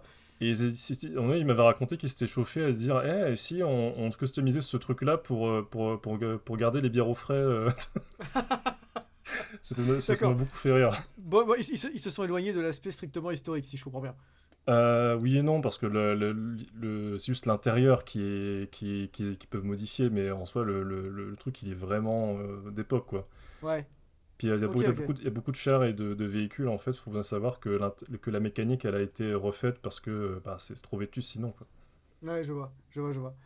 Ouais, c'est parce que de toute façon, enfin, c'est là aussi peut-être la beauté de tout ce qui est de l'époque médiévale, c'est que quelque part, il y a peut-être moins besoin de refaire du bricolage dessus, non? Enfin, toi, Bah, tu passes beaucoup de temps à refaire du bricolage sur des armes pour faire de l'entretien ou ah des bah, armures, etc. Ou ah bah, pas trop? l'acier inox n'existait pas, donc à chaque fois que je sortais l'armure pour un camp et quand je rentrais, il fallait illustrer pour éviter que tout ce qui est graisse humaine et tout ce qui est humidité des doigts, parce que forcément, faut savoir, l'acier de forge, c'est pas inox, hein, ça rouille. Vous mettez votre doigt dessus, si elle n'est pas nickel chrome propre, votre pouce, vous allez recevoir vos empreintes digitales dessus, c'est dans les 48 heures. D'accord, donc Donc, qu'est-ce que tu dois faire à ce moment-là? Tu dois essuyer avec un chiffon? Tu dois mettre de la graisse? Faut Comment ça? huiler, non? C'est pas Ouais. ça? alors, Mais- ça dépend. Alors, moi, ce que je fais, chacun a sa routine un peu particulière chez les reconstituteurs qui ont des armures. Votre meilleur ami sera le WD-40. Le WD-40 chasse l'humidité sur les pièces d'armure, c'est très cool. Après, pour ce qui est du gras, le WD-40, c'est très liquide, ça s'évapore pas facilement. Donc après, faut mettre de l'huile mécanique ou enfin de l'huile de moteur pour les plus bourrins. Moi, j'utilise de l'huile pour couteau. Ça fonctionne bien. Ça reste bien ancré sur le métal. Et ouais, en gros, Mais qu'est-ce qu'ils faut garder utilisaient les chevaliers, les vrais chevaliers? Qu'est-ce qu'ils utilisaient pour leur. de la graisse Ça fait ça animale. ou pas? Ouais, donc ils prenaient genre du beurre, quoi, concrètement, ou même pas Ouais, du du beurre. saindoux, je pense. Ouais, ou De du la- saindoux, ouais, c'est ça, ouais. du saindoux, de la graisse de porc, ça c'est bien. Du suif, ça peut être plein de choses. Par contre, c'est gras et que ça chasse l'oxygène et l'humidité, ça fonctionne bien. Ok. Potentiellement, si vous êtes provençal, peut-être qu'il y a un chevalier près de chez vous qui huilait son épée et son armure à l'huile d'olive. Génial. Le concept est vraiment fascinant. Il y Il y a un a des côté mi- Papacito qui me fait beaucoup rire là. Il y a des forgerons méditerranéens qui faisaient de la trempe de leurs armes dans de l'huile d'olive. Génial. Génial. Ça Ouais. sent C'est bon, une en plus, c'est synthèse. cool. Ouais, c'est Moi, je ça. trouve ça stylé. Ouais. Voilà, Bah, c'est. Faut juste c'est pas pas faire. mal. En fait, la trempe, t'as des métaux qui sont peu teneurs en carbone, qui se trempent très bien avec de l'eau, mais la plupart du temps, quand c'est de haute teneur en carbone, pour faire du vrai acier trempé, il faut un truc qui est moins brutal que de l'eau, il faut de l'huile, quelque chose qui puisse pas trop stresser le métal lors de la trempe en général. Waouh. Donc en fait, c'est vraiment incroyable parce que c'est là qu'on voit que c'est total. Parce que pour aboutir à la finalité, qui est quand même de se castagner avec des potes sous le timide soleil anglois, Mhm. tu es obligé de passer par des études sur la teneur en carbone dans les armures médiévales et la teneur en graisse de tel ou tel produit pour l'utiliser pour l'entretien. C'est quand même vertigineux. C'est pour donner un peu la mesure aux gens qui nous écoutent de tout ce que ça implique finalement comme travail de préparation avant. Ah, c'est monstrueux et tous les reconstituteurs, quand ils se mettent dedans, ils prennent conscience que c'est tellement vertigineux qu'on peut pas tout savoir. On peut Ouais. emmagasiner une quantité phénoménale d'informations au fur des années de reconstitution, mais on pourra jamais tout savoir. Mais en fait, du coup, comment ça se passe? Est-ce que vous passez des tips les uns aux autres? Est-ce que vous, sur les périodes où vous combattez pas, est-ce que vous lisez énormément de recherches historiques, de livres, je sais pas, sur l'archéologie ou sur l'histoire médiévale, etc. Est-ce que c'est Il doit y avoir des des communes en ligne aussi. expérimentations? Est-ce qu'il y a des forums? Enfin, comment ça fonctionne? Ouais.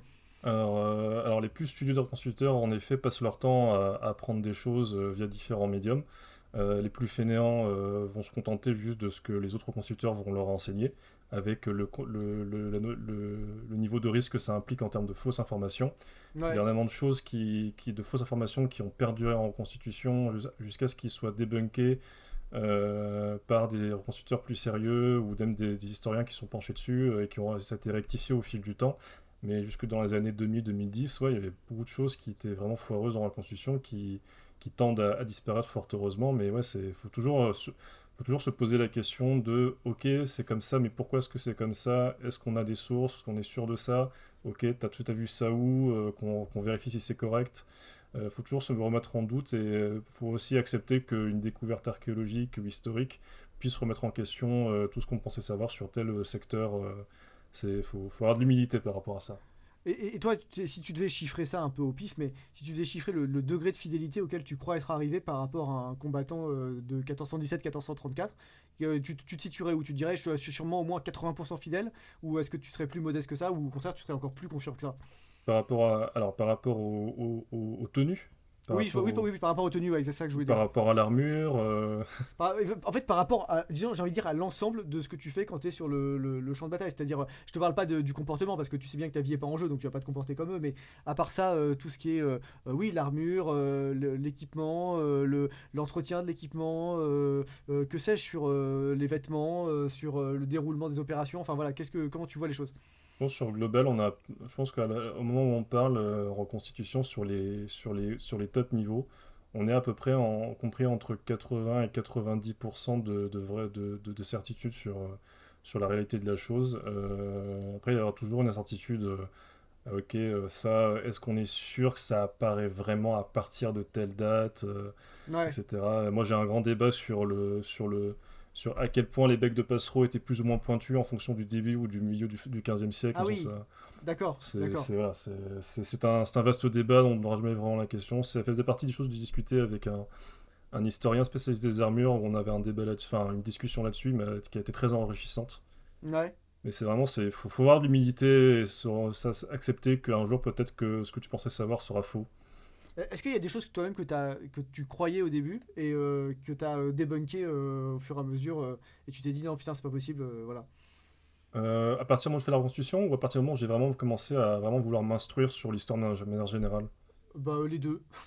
Ce que je pensais vraiment connaître c'était beaucoup sur l'armurement et beaucoup de choses que j'ai appris qui ont changé ma manière de percevoir la chose, que ce soit sur l'évolution de l'armure vraiment sur la période médiévale qui a rien à voir. L'armure de plaque, par exemple, il faut bien comprendre que c'est apparu vraiment à la milieu du XIVe siècle en Europe. Et le Moyen Âge s'étant arrêté au milieu, voilà, à la fin du XVe siècle, ça fait à peine un siècle, un peu plus, 150 ans, Ouais. où il y a de l'armure de plaque intégrale en Europe. Et tout le reste du temps, donc savoir les 800-900 ans qu'il y a eu avant, il n'y avait pas d'armure de plaque intégrale, hein. C'était du Ouais. casque et de la cotte de maille quand vous avez de l'argent. Et si vous n'avez pas d'argent, c'est peut-être pas d'armure, vous avez juste une armure de tissu. Ouais ça vous avez Euh, un bon tissu un peu rigide et c'est et ça parera un peu le coup quoi. c'est ça ce qu'on appelle un gant bison, qui n'est pas Ouais. sous-estimé, hein. C'est une très bonne protection, le gant bison, et c'est beaucoup plus économique que d'avoir de la cotte de maille ou de la plaque. Oui, d'ailleurs, c'est ce qu'on met pour quand on va chasser, par exemple, parce que ça protège des blessures de chasse. Pas besoin d'avoir une armure quand tu vas chasser l'insanglier, Même pas quoi. forcément d'avoir un gambison quand tu vas chasser, hein. Ça dépend de ce que tu chasses déjà, Oui, non, je parlais pour simplement. une chasse au sanglier, par exemple, oui, parce qu'évidemment, si tu vas chasser un lapin, là, ça va se passer tranquillement. Sanglier, ça peut être très, très violent comme bestiole, donc ouais, je pense qu'il y a quand même un certain nombre de sécurités à respecter, en tout cas à l'époque. Et ce qui est très... Est-ce que d'ailleurs il y a de la reconstitution de chasse aussi? Parce que ça, on en a pas parlé, mais parce que l'artisanat, j'imagine que oui, mais la guerre, oui, mais est-ce qu'il y a je sais pas, des grandes chasses ou des grandes choses comme ça qui sont organisées? Je crois pas parce que c'est vraiment très réglementé, la chasse serait beaucoup trop complexe à mettre en place. J'ai jamais entendu parler de ça. Après, je sais que je connais quelqu'un qui étudie la notion de la chasse au médiéval avec les chiens, qui étudie beaucoup D'accord. la chose. Après, je pense pas qu'ils mettent ça en place réellement parce que bah, c'est la chasse, quoi. Faut un permis, tout ça, c'est compliqué. Et il y a pas de chiens sur les champs de bataille, là, par exemple, quand tu nous racontais les reconstitutions à laquelle tu as participé. Non, T'as il y a des pas gens qui viennent de. avec des chiens sur la reconstruction, mais les champs de bataille, j'en ai jamais. Bah non, trop dangereux, je pense. Oui, c'est ça. Si le chien il a pas compris que c'était faux, quoi. C'est ça, totalement c'est ça. ça pose un peu un souci pour la suite des opérations. Mais il y a d'autres animaux qui peuvent participer ou non? Il y a jamais. Vous cantonnez aux humains du coup pour des raisons.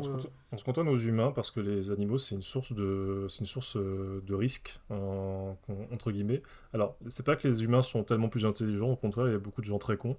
Euh, mais pour le coup, le chien, c'est vraiment un facteur qui peut causer des risques parce que tu peux pas communiquer avec un animal comme tu communiques avec un être humain. Après, je sais qu'il y a des gens qui des fois, font venir soit des chevaux pour simuler un genre de charge de cavalerie. Ah oui, bien sûr. Je crois qu'il y en a, je crois qu'il me semble qu'il y en a qui sont, il y a des antiquisants de légions romaines qui sont devenus avec un éléphant. Ah oui. Il y a un truc comme ça à Ça, un moment donné. ça, on veut savoir où ils Bonjour, l'ont c'est chopé. Hannibal, je viens avec mes 17 éléphants. Ouais. Non, mais c'est un éléphant réformé du cirque et ils l'ont sauvé et du coup ils s'en servaient pour des trucs comme ça. C'était assez rigolo. D'ailleurs, ouais, reconstitution romaine, c'est très beau, hein, c'est très très beau. Ah bah, ça m'étonne pas. Ça m'étonne pas, surtout s'il y a des éléphants, ça doit être impressionnant, quoi. Ah, on n'a pas tout le temps, hein, c'est assez Ouais. rare, mais même au niveau des tenues, c'est incroyable. Le Romain antique, 1er siècle après JC, c'est très très beau. Moi j'aime beaucoup. C'est l'association Ave Bagacum. Si les gens qui veulent le regarder, niveau photo, c'est un truc de malade. Mais ils font quoi comme reconstitution? Enfin, ils sont basés où? Ils vont plutôt dans le sud de la France? Ils vont en Italie? Où est-ce qu'ils vont? Je crois qu'ils sont dans le nord de la France et Nord de la France. ils font reconstitution. Alors eux, je sais qu'ils font deux périodes. Ils font 1er siècle avant JC et 1er siècle après JC, si je dis pas de bêtises. D'accord. Ils Il me font vraiment corrigera si. l'époque de César jusqu'à Néron et après, quoi. Ouais, c'est ça. Du coup, si tu le vois déjà sur l'armurement, c'est pas pareil. Ils sont 1er siècle avant JC, guerre des Gaules. Ils sont sur des casques très simples, ce qu'on appelle Ouais. vraiment que c'est pas du tout les casques dans Astérix. Ils ont ce qu'on appelle des lorica amata, c'est des côtes de mailles romaines. Et 1er siècle après JC, ils sont passés sur la lorica segmentata. C'est ce que tu vois dans Astérix, c'est des armures segmentaires très stylées, même s'ils sont pas forcément toujours très pratiques pour le coup. Et ils ont des casques impériales gaulois où c'est le cliché avec qu'on voit dans Astérix. Astérix, les Romains sont représentés comme ils sont censés être plutôt au 1er siècle après JC, donc Oui, c'est ça. 200 ans après quoi. Il y a quelques anachronismes dans Astérix, mais ça n'aura pas échappé aux lecteurs les plus attentifs. Voilà. Toute façon, Astérix est censé être humoristique, hein, c'est pas du tout Ouais, être ouais. historique, hein. Exactement, exactement. Ouais, il n'y a pas un risque de déformation. Enfin, moi, je vois beaucoup. Alors, peut-être que tu connais pas du tout, mais sur Twitter, il y a un compte d'un grand fan, visiblement, d'armure médiévale, Faucon Alpin. Alors, je sais pas si Je tu connais pas. connais, mais le mec, régulièrement, il fait des énormes scores. C'est le genre de gars qui va passer son temps à commenter des nanas qui font des cosplays en armure en te disant non mais ça c'est histo, ça c'est pas histo, machin. L'autiste fini, vraiment le chou fin Est-ce qu'il n'y a originel. pas un risque en fait à Ça, un moment donné ça, c'est moi quand je regarde un film, hein. Ah oui, bah parce que oui du mais coup t'as pas ça une dépend sur ta vie déformation privée. si tu veux. Genre ça te gâche pas le plaisir parfois de te dire ah non mais en fait je passe mon temps à regarder les micro détails enfin tu sais moi enfin ça m'est arrivé sur certains trucs tu vois genre quand tu lis des livres c'est vrai que une fois que tu es passé du côté éditeur, de temps en temps, tu peux pas t'empêcher de voir qu'il y a des problèmes de mise en page ou tu peux pas t'empêcher de voir dans des films des faux raccords ou des trucs comme ça. Tu sais, en fait, au bout d'un moment, tu t'entraînes tellement à détecter un truc que tu finis par avoir une sorte de perturbation à chaque fois que ça se passe. Est-ce que t'as eu ça sur des films que tout le monde a adoré et t'étais le seul rageux à dire ah non, ça c'est pas historique Je vais pas mentir, il y a une part de déformation, pas professionnelle, mais vous comprenez un peu l'idée. Quand tu regardes un film, tu peux pas t'empêcher justement de te référer à ce que tu sais, de quelle était la démarche derrière. Mais je veux pas dire non plus que ça me gâche totalement le plaisir parce que ça dépend totalement de la démarche du film. Une démarche qui se veut en sérieuse et historique. Ridley Scott suit mon regard et qui se foire totalement sur l'aspect historique, tu peux pas ne pas reprocher ça au film. Mais quand c'est des films dont le ton, justement, tu sens que c'est pas censé être rigoureux historiquement, qu'on est là pour la déconne, et que voilà, ça va un moment qui est passé. Par exemple, le film Chevalier avec Heath Ledger, qui est formidable. Alors qu'il y a plein de choses qui vont pas hein, historiquement, mais on s'en fout. Le film il s'ouvre par We Will Walk You de Queen dans une lice avec des mecs qui sont en mode supporter de foot, mais en mode joute. Tu peux pas prendre ça au sérieux.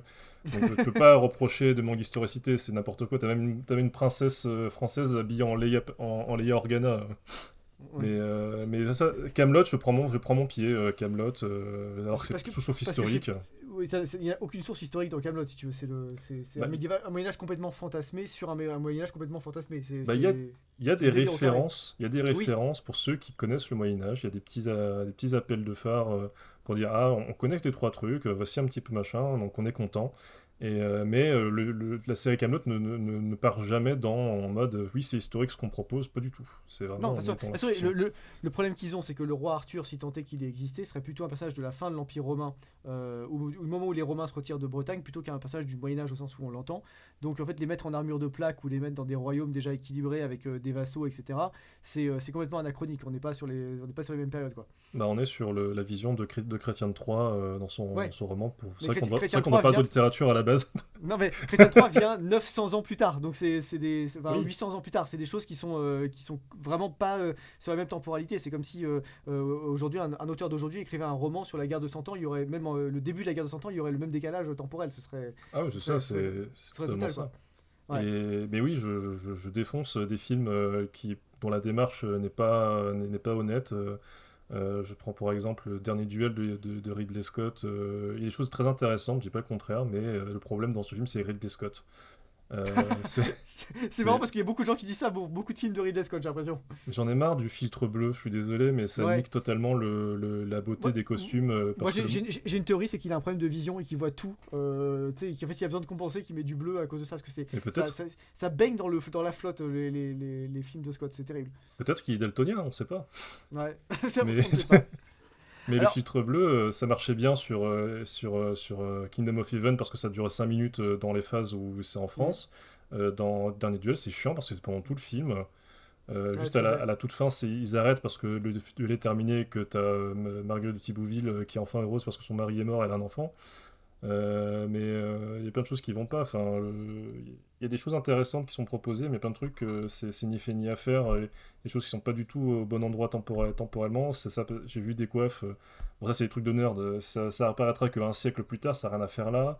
Les casques sont horribles. La chorégraphie du duel de fin est très bien, je reconnais. Mais le filtre bleu nique totalement la beauté des costumes, alors que le Moyen-Âge est censé être une période où la couleur est fondamentale dans l'appréciation du monde, en fait. Ouais, tout à fait. Ils ont pas du tout un monde aussi terne que nous. Ils ont un monde beaucoup plus chatoyant, en fait. Ah oui, En réalité, ouais. la couleur est très importante pour les médiévaux, c'est très coloré comme Mm. période. Tout à fait, ouais. C'est une image qu'on n'a pas du tout aujourd'hui parce que ça correspond aussi beaucoup à ce que dans l'historiographie et ce qui arrivait avec l'image de la chambre et de cette vibe un peu Troisième République qui crachait sur le Moyen-Âge, alors qu'en fait c'était au contraire une période très chatoyante. Enfin, la vie était dure bien sûr, mais très riche en couleurs, voilà, beaucoup de tons très vifs pour Ouais. justement accompagner la vie de tous les jours, quoi. Mais la vie du lambda, entre la fin du Moyen-Âge, et enfin le milieu-fin du Moyen-Âge jusqu'au XVIIIe siècle, la vie de la personne du commun n'a pas beaucoup bougé, hein. C'est même problématique, avec à peu près le même niveau de confort. Ouais, c'est ça. Non, c'est très juste. Alors, est-ce que maintenant qu'on approche un peu tranquillement de la fin du podcast, est-ce que tu as envie de nous raconter les meilleures anecdotes de Gogol? Voilà, l'histoire, c'est vraiment tous les gens qui sont restés jusqu'à présent, c'est le moment de les régaler. Alors voilà, la fois j'ai pissé dans un casque, je l'ai mis sur la tête du mec qui était devant moi. Enfin, des trucs de Gogol, c'est le moment de les raconter, quoi. Voilà, vas-y. Je pense que le terrain est très propice, ouais. Ouais, effectivement, Ouais, la gogolerie n'est pas loin. Voilà. Je voudrais dans ma tête, est-ce que les personnes concernées par certaines anecdotes le prendront mal si je la raconte? C'est ça, tout ça. Tu peux totalement changer les noms, anonymiser, randomiser. Voilà, tu peux t'amuser. On peut partir sur du un peu dégueu dès le début. On m'a raconté, j'y étais pas. Je n'étais pas en reconstitution à l'époque. Savoir que, alors, sur un camp de reconstitution, ce qu'il faut savoir, surtout sur des périodes médiévales, souvent le soir, les gens sont bourrés. Comme Voilà. au Moyen-Âge en fait. Le sommeil est optionnel. Ouais. Le sommeil est optionnel. Vraiment, les gens aiment bien se faire la fête sur les camps de reconstitution.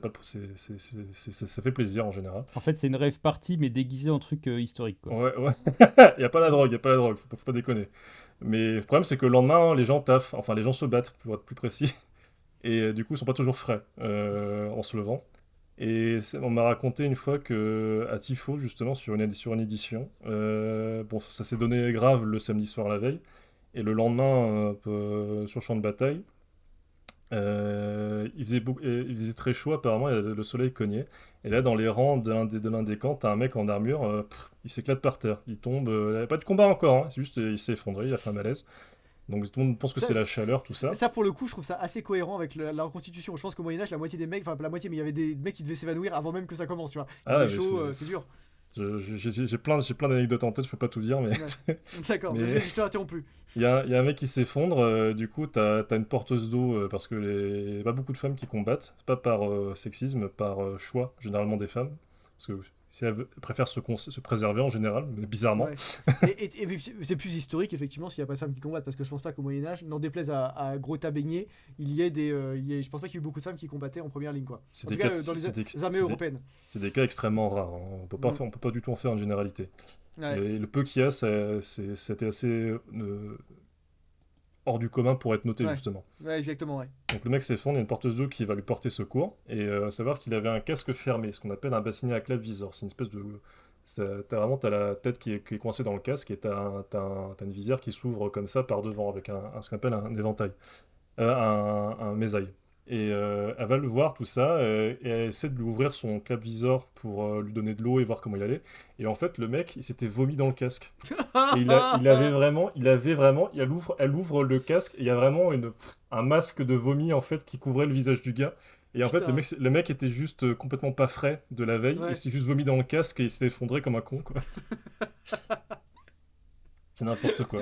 Putain, mais qu'est-ce qu'elle a fait du coup? Elle l'a aspergé d'eau, elle l'a traîné hors du champ de bataille, qu'est-ce qu'elle a fait? Ah, je crois qu'elle a vomi en retour, hein. Ah ouais, bah oui, c'est ça. J'ai plus la fin de l'histoire, mais ouais, c'était pas très glorieux pour lui, quoi. Et sinon, une autre fois, c'est un gars de mon association dont je tairai le nom pour préserver sa dignité. Nous ne cherchons pas à savoir. C'était toujours à Tifauge. Il se passe beaucoup de choses à Tifauge. Si vous savez pas quoi faire cet été, vous allez à Tifauge, apparemment ça doit être the place to be, hein, vraiment. Ouais, c'est ça. Le mec a trouvé le moyen d'être blessé avant le jour même des combats. C'est-à-dire qu'on s'installe le vendredi, le soir ça commence déjà un peu à s'enjailler, et le mec était bourré. Et probablement bourré, enfin comme beaucoup de monde, tu me diras. Moi je bois pas, enfin je bois pas, très peu, donc ça m'arrive jamais ce genre de truc. Et le lendemain, il met beaucoup de temps à émerger, il fait une grosse grasse mat, et à un moment on va le voir et tout, et ah comment tu vas, machin. Et il s'élève enfin de sa tente, et tu vois juste le mec, il est un peu débraillé, il était encore avec sa tenue de reconstitution de la veille, donc il s'était pas changé. Donc il a dormi en tenue de reconstitution. Ouais.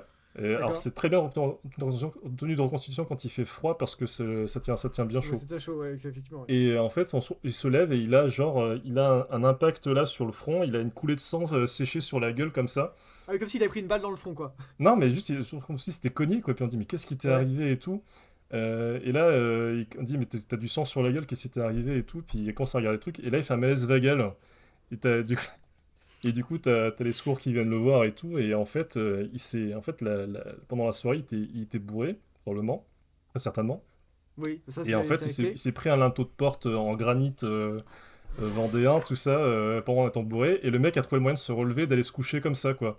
Et en fait, il a sa coulée de sang sur le front qui a séché sur sa propre gueule dans la nuit, quoi. Putain, mais c'est quel roi de France qui est mort un peu comme ça? C'est Louis X, je crois, qui s'est cogné à un Charles linteau de porte. VIII. Alors, t'en as eu deux. T'as eu Louis X et t'as eu Charles VIII, effectivement. Mais, Charles VIII, c'était pas ouais. glorieux, hein. Non, non, non. Mais je sais plus. Enfin, je sais plus exactement. Je me demande si Louis X, il s'est pas cogné aussi sur un linteau de porte. Si, il y en a un.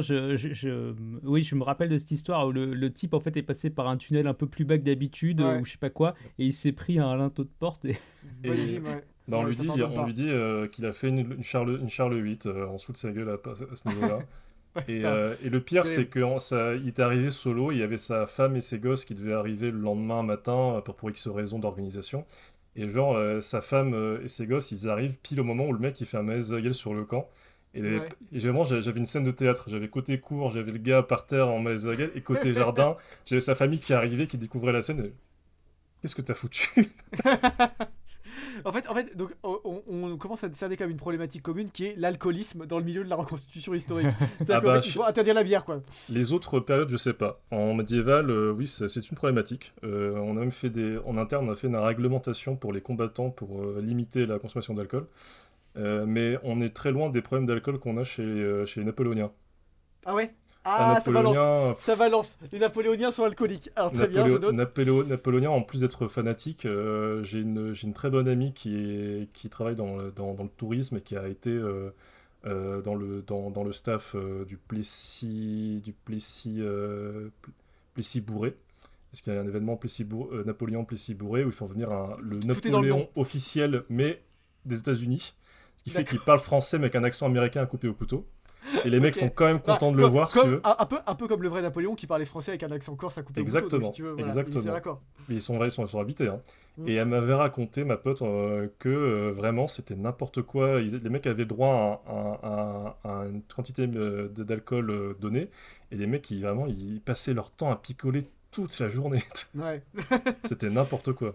Ok, d'accord. Donc, le podcast s'appellera probablement Napoléon était petit, fou, alcoolique et corse. Voilà. Et ça me semble être un excellent titre pour ce podcast. C'est pas le pire, hein, Napoléon, en vrai, il était pas petit, hein, contrairement à ce qu'on pourrait Oui, oui, penser. tout à fait. Tout à fait. C'est juste qu'il avait été dans la moyenne de son époque. C'est juste Ouais. qu'il était en permanence entouré des gardes français, De Golgoth, la ouais. vieille garde.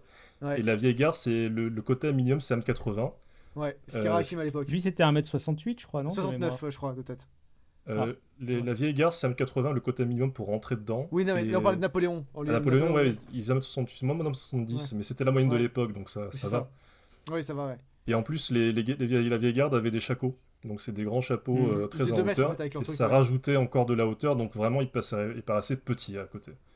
Ah ouais, et non, non, mais c'est intéressant. Après, je sais qu'aujourd'hui, quand on dit que Napoléon était petit, c'est tellement un truc qui a été dit pendant une époque, puis débunké à outrance, qu'en fait, ça devient un clickbait, un appât. C'est-à-dire que les gens viennent juste pour dire non, Napoléon était pas si petit que ça, voilà. Parce Ouais. que ils aiment bien amener leur petite science qui ne trompe plus personne. Non, mais c'est super intéressant. Est-ce que, pour qu'on clôture ça en beauté, est-ce que tu as des conseils à donner à des jeunes, ou des moins jeunes d'ailleurs, qu'on aurait convaincu de s'intéresser à la reconstitution historique? Est-ce que tu as des adresses, des contacts à partager? Est-ce que voilà, je peux mettre des Peut-être liens un en description annuaire, du je sais pas, podcast, je- dis-nous. Ouais, alors comme je disais au début, moi quand je commençais, vaut mieux s'approcher de pas forcément d'une période particulière, mais d'associations qui sont sérieuses en termes de niveau de reconstitution, qui sont près de chez vous. Comme ça ça sera plus facile de s'investir dans ce genre d'activité. Parce que c'est un mode de vie, hein, la reconstitution, on va pas se mentir, ça apporte beaucoup de choses dans son quotidien, en termes d'objets ou en termes d'habitudes et de connaissances. C'est bien de commencer à aller voir de temps en temps l'association qui vous intéresse pour prendre la température, s'assurer que l'ambiance en interne n'est pas toxique, ou enfin que c'est bienveillant, qu'il y a vraiment une entraide, etc. Ça correspond aussi à votre manière d'être. C'est bien aussi de commencer petit. Faut pas aller sur des trucs trop onéreux dès le début. Vous allez perdre votre argent et perdre votre temps. Mais ça coûte combien une armure d'ailleurs? On n'a pas dit ça, mais c'est plutôt 2-3 000 euros, non, au moins, Ça, pour ça- un ça truc dé- comme ça. ça dépend de la qualité de l'armure que tu veux, ça dépend de l'armure que tu veux. Ouais, mais disons, Euh, pour donner vraiment une fourchette, pour un truc bien, de donner une fourchette pour les gens, ça se compte en milliers d'euros, je crois.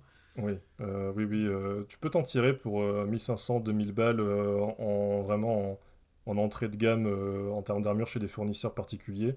Mais ça sera historiquement pas super, pas Ouais. parfait du tout. Faut voir ça comme des solutions transitoires. Transitoire à 2000 balles, ça fait mal quand même, pour le coup. Ouais, mais ça se revend bien. Il y a un gros marché de Ah, l'occasion. ok. Il y a un gros Ok, marché de ok. l'occasion en reconstitution.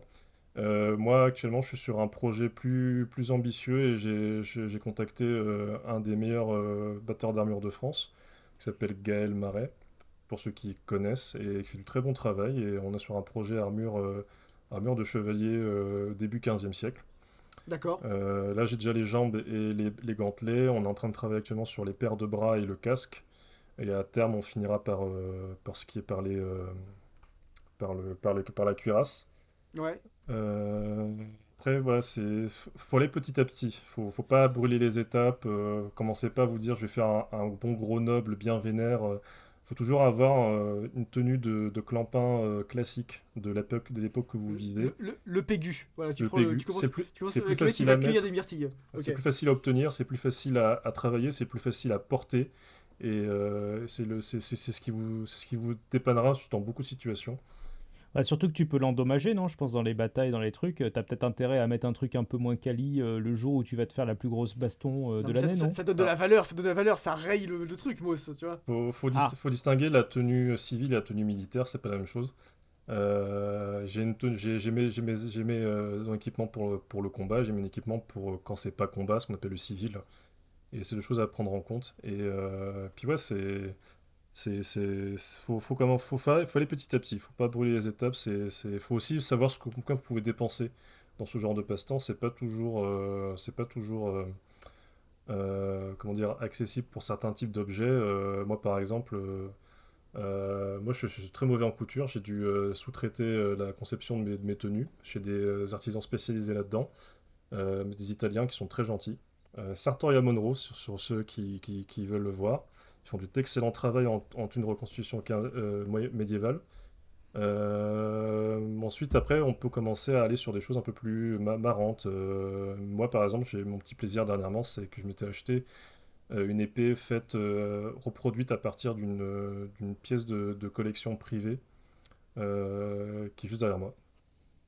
L'épée qui est juste derrière moi, mais vraiment, c'était mon petit kiff. Je voulais un truc comme ça. C'est un forgeron qui est près de chez moi en plus qui l'a fait, qui s'appelle Grégoire Forge Amnensis, de son entreprise, et c'est un mec adorable. Et si vous voulez commander une épée pour Noël, votre anniversaire, franchement. Le cadeau validé, le cadeau médiéval street cred pour Noël. Mais il a des commandes comme ça, hein. Ouais, non, je me doute, je me Il y a une femme qui a commandé une épée de chevalier pour son gars, pour son anniversaire. Putain, femme incroyable, mec incroyable, le couple est incroyable, le cadeau est incroyable, tout est incroyable, c'est formidable. Mesdames, si vous aimez votre homme, offrez-lui une épée, tout simplement. Putain, c'est pas mal. Le meilleur cadeau de Noël, c'est une épée. C'est Moss, clair. est-ce que t'as des choses à rajouter sur ce sujet? On aurait pu en parler encore vraiment longtemps. Ah, Mais... en vrai, j'ai appris plein de trucs, Ouais, moi c'était aussi, hyper franchement, intéressant. Je vous ai plus écouté qu'autre chose. J'ai écouté le podcast en live en fait, c'est quasiment. ça. Ouais, en fait, on a un spectateur. Voilà. Non, mais en vrai, non, franchement, hyper intéressant, c'est super riche. Ça fait vraiment plaisir de voir des gens qui font vivre des traditions aussi, qui font vivre la mémoire historique, parce qu'il y a aussi toute une dimension culturelle, patrimoniale qui est hyper intéressante. Vraiment, c'est un sujet super. On sent qu'il y a vraiment des tas de détails, il y a des tas de petites anecdotes, il y a des bons moments de rigolade entre potes. Enfin, vraiment, il y a tout ce qu'il faut pour que Ouais, des beaucoup de jeunes camaraderie, s'intéressent ouais. à ça.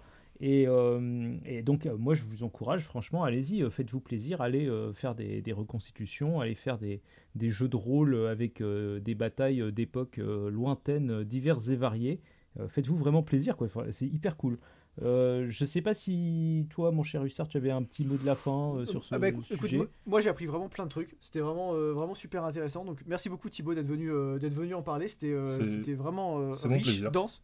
On n'a pas tant parlé de littérature que ça aujourd'hui, même si en fait c'est un prolongement de beaucoup de lectures, j'imagine quand même, Ouais. pour arriver à ça. C'est ballot parce Euh, que j'avais pris des bouquins que j'avais chez moi. Et ben voilà, ça sert à rien de préparer, c'est de faire ses devoirs. Nous, on fait des podcasts depuis 2 ans à la Zob, on n'a rien prévu à chaque fois, et on s'en tire toujours très très bien. Moi, C'est terrible à quel point on a juste effleuré la surface du ouais, sujet, en non mais fait. il y a beaucoup, même moi, il y a encore plein de questions que je pourrais te poser pendant très longtemps. Si des gens veulent un épisode 2, ils le demandent et on fera un épisode 2, voilà, sur le Ouais, sujet. exactement. On va faire cette nouvelle stratégie, comme pour notre ami commissaire-priseur, on donne la possibilité aux gens de réclamer un deuxième Voilà. épisode. Et puis on verra ce qu'on fait avec ça. En fait, Pour Ralph, peut-être qu'il y a- il est revenu, c'est ça? Ah bah peut-être qu'il reviendra, je sais pas. Ouais. Non, mais on avait dit déjà si jamais les gens veulent un épisode 2, parce que clairement c'est pareil, on avait effleuré la surface, mais il y Ouais. avait vraiment de quoi faire On aurait pu 4 rentrer heures dedans. dessus. Tout On à n'aurait fait. pas fait le tour du sujet, quoi. Moi, je vais Ouais. revoir Ralph. Eh ben écoute, on prévoit plein de trucs sympas pour la suite. Moss, est-ce que juste avant qu'on se quitte, tu veux nous donner des petites nouvelles des éditions Carmin ou est-ce que c'est bon? Les petites nouvelles des éditions Carmin, c'est que pour être honnête, là on a fini les expéditions qui nous avaient quand même pas mal occupés. Tu sais qu'on avait des paquets Ouais. à finir. Donc ça y est, jusqu'à- les gens ont leur bouquin. Normalement c'est bon. Ok. Au moment où ce podcast sort, normalement tout le monde a son bouquin. Vraiment tout le monde. Et si les gens les ont pas, où est-ce qu'ils peuvent écrire pour faire une Et réclamation? bah, il y a un formulaire de contact sur le site. Parfait. Et donc les gens passent par là, c'est le plus simple. Ou éventuellement par Tipeee, si jamais vous avez contribué sur Tipeee, bah, vous pouvez nous envoyer un message. Mais c'est pas mal. Juste après le podcast, je vais aller livrer un de nos clients qui habite vraiment pas très loin de chez moi. Donc il a de la chance. On va pouvoir passer 10 minutes à discuter pendant que je livre ses bouquins. Ça, c'est plutôt cool. Ça c'est quand même Voilà, sympa. donc donc j'essaye de rendre le truc un peu humain aussi. Il y a vraiment des gens en fait derrière toute la partie logistique et tout. C'est pas un truc automatisé, sous-traité, etc. Donc quand vous nous envoyez des messages, on les lit vraiment et on passe du temps à vous répondre et on essaie de le faire au mieux. Parfois on n'y arrive pas, parfois on fait ce qu'on peut, mais vraiment Putain, on essaie de le faire avec le cœur et on s'est Carmin, vraiment donné sur le dernier mois là pour que tout le monde soit livré en temps voulu, etc. Carmin, le capitalisme à visage humain. Voilà, si on peut, Exactement. si on peut Et résumer. toi, côté Giberne, Côté il y Giberne, a des bah, nouveaux écoute, titres. Qu'est-ce écoute, qui se passe? Il y a des nouveaux titres qui arrivent tout bientôt, mais on aura l'occasion d'en parler dans le prochain podcast. Moss, nous le savons d'ores et déjà, puisque nous avons calé une date avec l'auteur du prochain texte. Voilà, on tease un peu les gens. Et puis il y aura des trucs. Alors, puisqu'aujourd'hui on a parlé de Moyen-Âge, et je suis obligé d'annoncer qu'il y aura un très très bon roman médiéval qui va rejoindre le catalogue cette année. Voilà, et qui devrait réjouir profondément ceux qui aiment justement l'aspect un peu plus réaliste, un peu moins fantasy du Moyen-Âge. Voilà, donc j'en dis pas plus pour le moment, on aura certainement l'occasion d'en reparler, mais il y aura des très très belles choses. Évidemment, tout ça n'engage à rien sur ce qui pourrait se passer aussi dans la collection Héritage. Mais ça, j'en dis pas plus pour le moment là-dessus. Voilà, donc en tout cas, vous savez où aller. Carmin, la Giberne, voilà. Vous savez quoi lire pendant que vous êtes au siège de Tifo, en train de vous vomir dans le casque parce que vous avez beaucoup trop bu. Vous êtes totalement prêts. Voilà, moi, je sais quoi faire de mon été, du coup, je sais où aller pour voir des gens se taper dessus, c'est mon dada. Eh ben c'est super, voilà. Encore un grand merci à Thibaut qui nous a permis de découvrir un univers qu'on connaissait peut-être d'un peu plus loin, en tout cas pour moi. Vraiment, c'était hyper chouette. Merci d'être venu, merci de nous avoir partagé ta passion. On renouvelle notre appel à toutes les bonnes volontés. Enfin, si Tout à vous fait. avez envie de nous faire découvrir un truc qu'on ne connaît pas, allez-y. On aura franchement, peut-être avec l'occasion plaisir. de passer un super moment ensemble. Donc voilà, n'hésitez pas.